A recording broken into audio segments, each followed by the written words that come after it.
Hello friends, welcome to இன்ப பயணம் YouTube channel. எல்லோரும் எப்படி இருக்கீங்க? நல்லா இருக்கீங்களா? நாங்கள் எல்லாருமே ரொம்ப நல்லா இருக்கோங்க.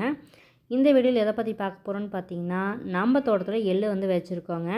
எப்படி வந்து விதைச்சோம் அப்படிங்கிறத வந்து இந்த வீடியோவில் பார்க்கலாங்க. எள்ளு விதைக்கிறதுக்கு முன்னாடி உழவு வந்து ஓட்டினேங்க. அதனால் என் கணவர் வந்து உழவு வந்து ஓட்டிகிட்டு இருக்காங்க.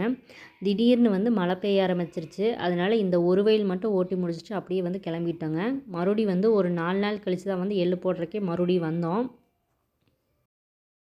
இந்த ஒரு வயல் மட்டும் உழவு ஓட்டி போட்டதுனால இந்த வயலில் மட்டும் பில்லு இல்லைங்க. மிச்சம் எல்லா வயல்லையுமே பார்த்திங்கன்னா பில்லு நிறையாவே இருந்துச்சு.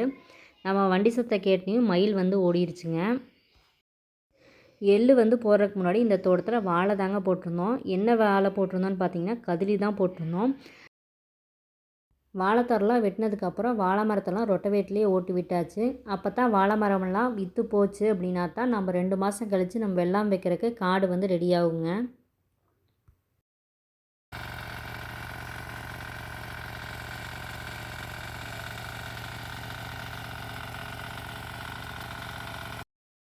எள்ளு வந்து விதைக்கிறதுக்கு முன்னாடி ஓரத்தெல்லாம் வந்து ரொட்டவேட்டரில் ஓட்டி விட்டாங்க. எதுக்காக ஓட்டி விட்டாங்கன்னு பார்த்தீங்கன்னா, இது மாதிரி வரப்பு வந்து எடுத்து கட்டிட்டோம் அப்படின்னா நம்மளுக்கு அடுத்த ஓட்டி முடிச்சதுக்கப்புறம் இந்த வேலை வந்து இருக்காதுங்க. பாத்தி மட்டும் போட்டால் போதும். என் கணவர் ஓவராக பில்டப் பண்ணிகிட்டு இருந்தார்.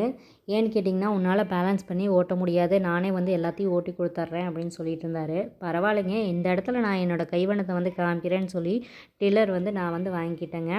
நான் தான் எப்படி ஓட்டி பார்க்குறேன்னு பாருங்களேன் அப்படின்னு சொல்லிட்டு ஸ்டார்ட் பண்ணிக்கிட்டேன். நான் ரொம்ப எக்ஸ்பர்ட்லாம் இல்லைங்க, இப்போ தான் ஸ்டார்டிங் ஸ்டேஜு, இப்போ தான் கற்றுக்கிட்டு இருக்கேன். நான் எப்படி ஓட்டியிருக்கேன்னு மறக்காமல் கமெண்டில் சொல்லுங்கள்.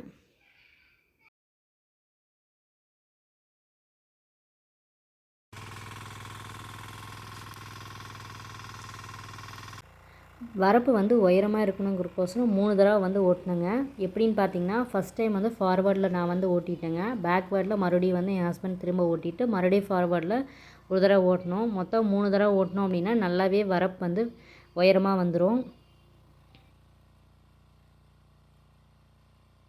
டெல்லரில் வந்து 3 தடவை எடுத்துக்கட்டணுங்கிற அவசியம் வந்து இல்லைங்க. நாங்கள் எடுத்துக்கட்டினதுக்கான காரணம் பார்த்திங்கன்னா, மேல் வயலில் வந்து தண்ணி தேங்கிச்சுன்னா உடச்சிட்டு வந்துடும். அது மட்டும் இல்லாமல் வரப்பு வந்து ரொம்பவே வந்து ஒழுங்கு இல்லாமல் இருந்துச்சுங்க, சரியாக இல்லை. அதனால தான் வந்து 2 சைடுமே எடுத்து கட்டிடலான்னு எடுத்து கட்டியிருந்தோம். சூப்பராக எடுத்து கட்டிடுச்சுங்க. எப்படி இருக்குதுன்னு மறக்காமல் கமெண்டில் சொல்லுங்கள். இது மாதிரி வந்து வரப்பு எடுத்து கட்டிட்டோம் அப்படின்னா தண்ணி தேங்கினாலும் வரப்பு வந்து அவ்வளோ சீக்கிரம் உடைக்காதுங்க. அதனால தான் வந்து டில்லரில் 3 தடவை வந்து ஓட்டி வந்து எடுத்து கட்டினோம். இந்த தோட்டத்தோட மொத்த அளவு பார்த்திங்கன்னா 90 சென்ட்டுங்க. எவ்வளோ எள்ளு வந்து விதைச்சோன்னு பார்த்தீங்கன்னா 3 கிலோ. அதாவது படிக்கணக்காக சொன்னோம் அப்படின்னா 4 படிக்கு கொஞ்சம் கம்மியாக வந்து விதைச்சிருந்தேங்க. எள்ளு விதைக்கிறது பார்த்திங்கன்னா 2 தடவை வந்து விதைச்சிருந்தோம்.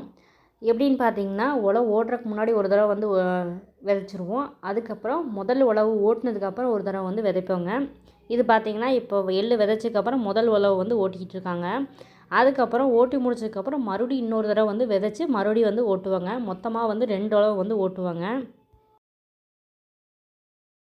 இந்த தோட்டத்தில் எள்ளு விதைச்சது பார்த்திங்கன்னா February 3 அன்றைக்கி தாங்க வந்து விதைச்சிருந்தோம். நம்ம டீலரில் வந்து வரப்பு எடுத்துக்கிட்டு இருந்தோன்னு பார்த்தீங்களா, அது வந்து எந்த டேமேஜுமே இல்லாமல் தாங்க உழவு வந்து ஓட்டிகிட்டு இருக்கிறாங்க. ஏதாச்சும் சின்னதாக டேமேஜ் ஆனாலும் பாத்தி கட்டுறப்ப வந்து நம்ம அதை வந்து இது பண்ணிடலாம். என்ன எள்ளு போட்டுதான்னு பார்த்தீங்கன்னா செங்கூர் எள்ளு தாங்க போட்டிருந்தோம். எள்ளு வந்து வெறுமனையே தாங்க விதைச்சாங்க. மணல்லையோ மண்ணுலேயோ வந்து கலக்காமல் தனியாக அப்படியே தாங்க விதைச்சாங்க. இவங்களுக்கு வந்து எக்ஸ்பீரியன்ஸ் அதிகனால அப்படியே வந்து விதைச்சிட்டாங்க.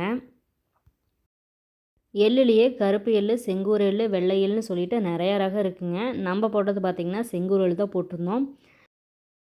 மாமா வந்து எள்ளு விதைக்க ஸ்டார்ட் பண்ணிக்கிட்டாங்க. அதை பார்த்தோன்னையும் என்னோடய பொண்ணுக்கு வந்து ஆசை வந்துருச்சுங்க. நானும் கொஞ்சம் விதைக்கிறேன்னு சொல்லி விதைக்க ஆரம்பிச்சிட்டாங்க. எள்ளெல்லாம் விதைச்ச டயரில் வந்து இளநி வந்து போட்டு குடிக்கலான்ட்டு எல்லோரும் வந்து போட்டு குடிச்சிட்ருக்கோம். நம்ம தாத்தா பாட்டி காலத்தில் சொல்லிட்டு போன பழமொழி தாங்க ஞாபகம் வந்துச்சு. இளைச்சவன் எள்ள போடு, வலுத்தவன் வாழைய போடுன்னு சொல்லுவாங்கள்ல. அதுபோல் எள்ளுக்கு வந்து எந்த ஒரு பெரிய முதலீடும் போட தேவையில்லைங்க. வாழைக்கு வந்து நிறைய முதலீடு போடுற மாதிரி இருக்குங்க. அதாவது வாழைக்கன்று வைக்கிறதுலேருந்து இடக்கன்று அறுக்கிறது, அது மட்டும் இல்லாமல் டொயின் கட்டுறது, குச்சி கட்டுறதுலேருந்து எல்லாத்துக்குமே வந்து முதலீடு போடுற மாதிரி இருக்குங்க. ஆனால் எள்ளுக்கு வந்து அந்தளவுக்கு முதலீடு வந்து போட தேவையில்லை. நம்ம எள்ளை விதைச்சி விட்டு ஒரு 3 தண்ணி 4 தண்ணி கட்டினோம்னா போதும், நம்மளுக்கு எள்ளு வந்து விளைஞ்சி வந்துடுங்க. சூப்பராக உழவெல்லாம் ஓட்டி முடிச்சதுக்கப்புறம் டில்லர்லேயே வந்து பாத்தி வந்து கட்டிக்கிட்டு இருக்கிறாங்க.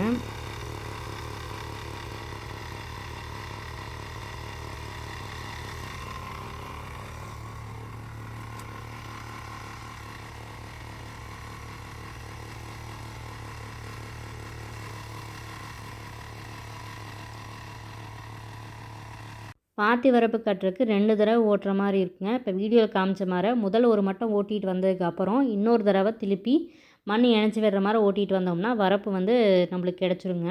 அதுலேயுமே வந்து வரப்பு நம்மளுக்கு இன்னும் கொஞ்சம் பெருசாக கிடைக்கணும்னா நல்லாவே தோண்டி ஓட்டுற மாதிரி இருக்குங்க. டில்லரில் வந்து ஓட்டுறப்ப 2 மூலையிலையும் பார்த்திங்கன்னா கேப் வந்து இருக்குது, ஒரு 2 அடி ஆட்டம் இருக்குங்க.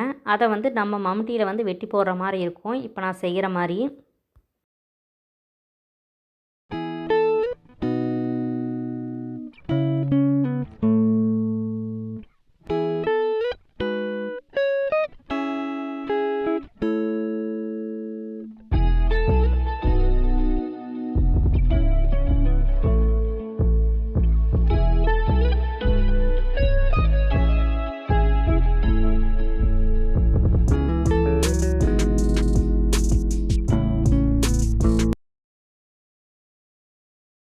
நீங்கள் வீடியோவில் பார்த்தது மாதிரி 2 சைடுமே இணைக்கிற மாதிரி தாங்க இருக்கும். கடைசியில் எல்லாமே இணைச்சதுக்கப்புறம் வரப்பெல்லாம் போட்டதுக்கப்புறம் பார்த்திங்கன்னா இப்படி தான் இருக்கும்.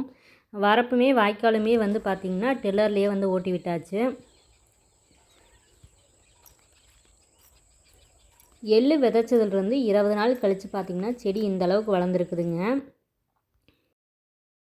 எள்ளு காட்டில் பில்லு அந்தளவுக்கு வராதனால களை வெட்டுற வேலையுமே இல்லை. எள்ளுச்செடி வந்து அடம்பாக முளைச்சிருந்துச்சின்னா கண்டிப்பாக களைச்சி விடணுங்க. நம்மளது வந்து அந்தளவுக்கு அடம்பாக முளைக்காதனால நம்ம களைச்செல்லாம் விடலை, அப்படியே வந்து விட்டுட்டோம்.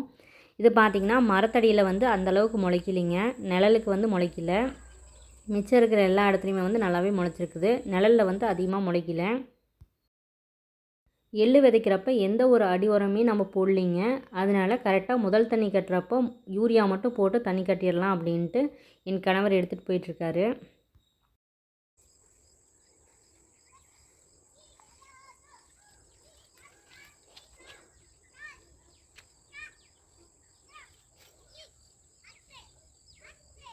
உரமெல்லாம் சூப்பராக விதைச்சி விட்டு முதல் தண்ணி வந்து கட்டியாச்சுங்க.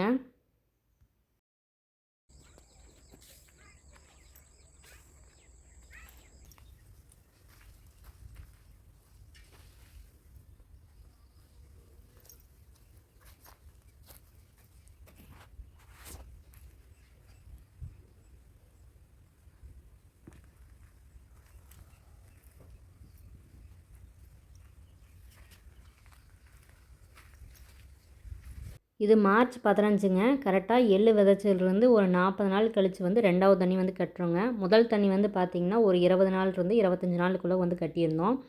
இது 2வது தண்ணி வந்து பார்த்திங்கன்னா மார்ச் 15 ஒரு 40 நாளில் வந்து கட்டிக்கிட்டு இருக்கோம். 40 நாளில் பார்த்திங்கன்னா பூ வச்சு பிஞ்சு வைக்க ஆரம்பிச்சிடும்.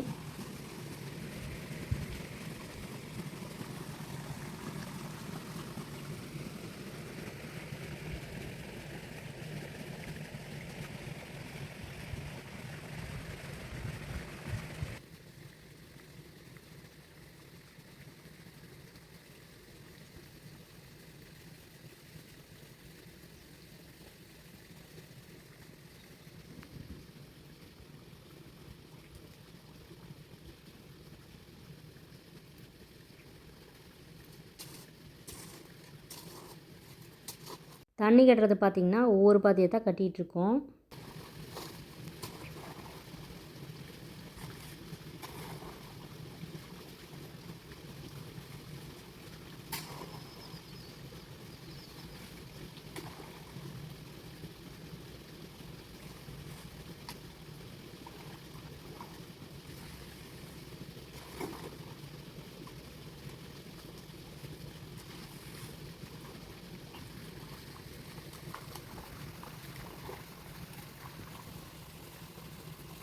உங்களுக்கு வீடியோவில் பார்த்தீங்கன்னாவே தெரியும், மரத்துக்கிட்ட வந்து செடி அந்தளவுக்கு இல்லைங்க. எள்ளு தோட்டத்துக்குள்ளே போயிட்டு வந்துட்டு கைக்குள்ளே வரப்போ பார்த்தீங்கன்னா கை ஃபுல்லாக வளவலன்னு ஒரு ஃபீல் வந்து இருக்குங்க. எள்ளு விதைக்கிறப்போ சொட்டைக்காட்டில் விதைச்சிங்கன்னா, அதாவது மரமே இல்லாத இடத்துல விதைச்சிங்க அப்படின்னா செடியுமே நல்லா வருங்க. நிழல் இருக்கிறப்போ பார்த்தீங்கன்னா நிழலுக்கு வந்து எள்ளு செடி வந்து அந்தளவுக்கு வராது. நம்மளுதும் பார்த்திங்கன்னா அந்தளவுக்கு வளரல. சூப்பராக வந்து தண்ணி பாய்ஞ்சிட்ருக்குங்க. மேலும் எள்ளுக்காயை வந்து எப்படி அறுத்தோம் அப்படிங்கிறத வந்து நெக்ஸ்ட் வீடியோவில் வந்து உங்களுக்கு அப்டேட் கொடுக்குறேங்க.